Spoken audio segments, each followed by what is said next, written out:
Cocaine exploded upon the American culture like an atomic bomb.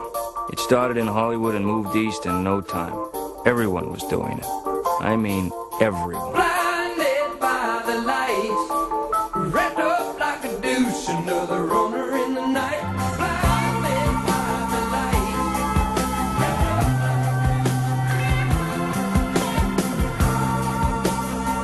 lights. We invented the marketplace.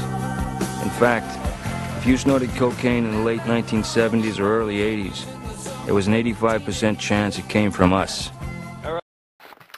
Hey guys, this week on the ReelDVDWatches I'm going to be reviewing Blow, which is a movie basically about drugs. It stars Johnny Depp and Penelope Cruz, and I really enjoyed this movie. Basically, like I said, it's a movie about drugs, and it's based on a true story, and the film is about a guy called George Jung. I think that's how you pronounce his surname anyway. George Jung, who is played by Johnny Depp.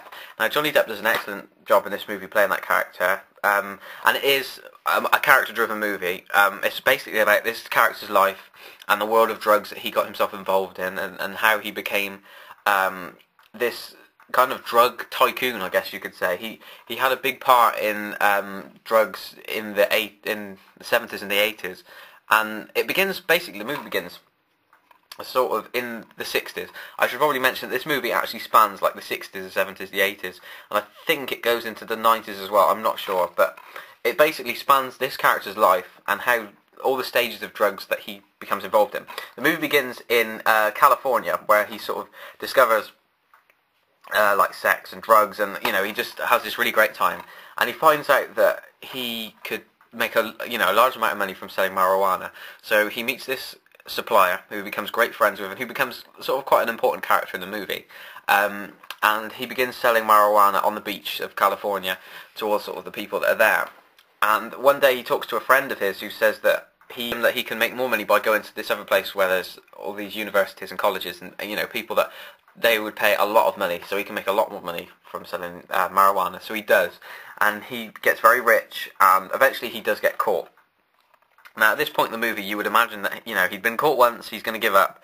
But he then, whilst he's in prison, he meets a guy who brings him into the whole world of cocaine, and Colombian cocaine, and he sort of becomes involved in that, and then begins selling that, where he then meets, later on in the movie, he meets Penelope Cruz. Now, Penelope Cruz isn't actually that much of a main character in the movie. She kind of pops up about halfway through. It's about 2 hours long, the movie, and like I said, because it's kind of one of those movies that changes time periods quite a lot, you don't see the time going as fast as maybe you would in a normal film.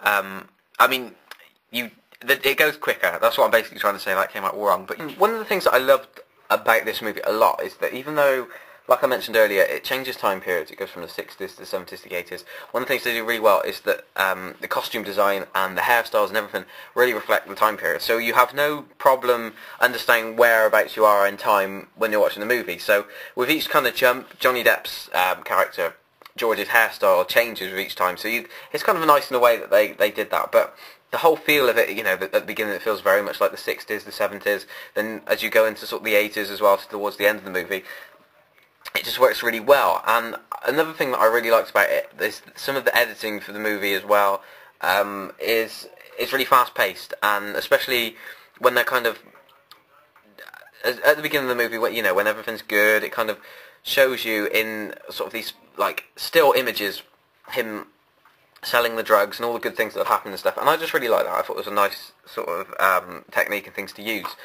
In a way, the movie reminds me of Scarface, which I know is kind of a weird comparison because they are very different movies.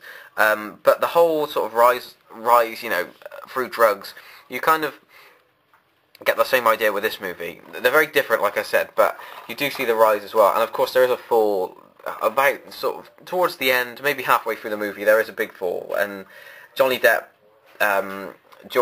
his character is kind of, later on in the film, he has a daughter, he starts to raise a family, but then all these things that have been so, you know, he's been selling these drugs, which you don't, you know, it's not a good thing, you know, he's this drug dealer, which, you know, may not be the best, most legal job in the world, but you kind of are enjoying it with him. You're enjoying all these great things that he gets to do, this amazing house he has, this amazing family, all these amazing things that he can buy with all this money, and you're enjoying that as well. But at the same time, when you do get the fall, you think, well, you follow him into the fall as well. So it's kind of, the tone of the movie changes.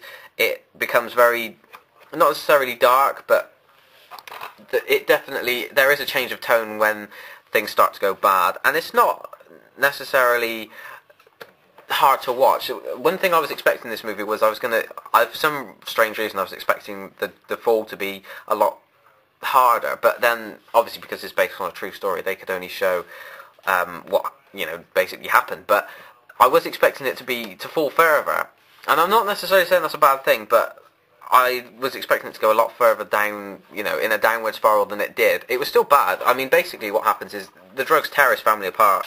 He ends up, his wife divorces him, he's not allowed to see his child, he goes to prison, he misses basically most of her life growing up.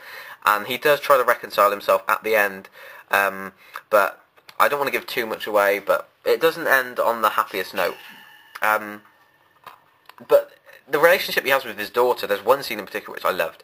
There was a scene towards the end of the movie. At the beginning of the movie you see George as a child. His father is actually played by, I'm going to get this wrong, he's played by Ray Liotta. Ray Liotta plays his dad, and I loved the relationship that George had with his father. It was really nice to see them talk, all the scenes between Ray Liotta and Johnny Depp I loved. I thought they worked really well together, and the father-son thing that they had going on was really good. But there's one scene that is mirrored towards the end of the movie which I just thought was such a brilliant thing, where both his father and himself become bankrupt, and I just thought it was a really great scene that they kind of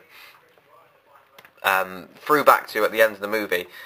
But yeah, I would recommend this movie. I mean, if you like drug movies, this is a good one to watch. It's more to do with the drug selling than the drug taking, in a way, but it's still really good in comparison to, I don't know, I mean, you're going to go if you go into this thinking it's going to be like Fear and Loathing, which of course, Fear and Loathing in Las Vegas was another movie that Johnny Depp was in about drugs. Now, I preferred Fear and Loathing, but they're very different movies, so it's hard to it's not fair to compare them in that way, but this movie is still really good. I definitely recommend seeing it if you like this kind of movie. It's based on a true story, and it's worth seeing, so yeah, Blow.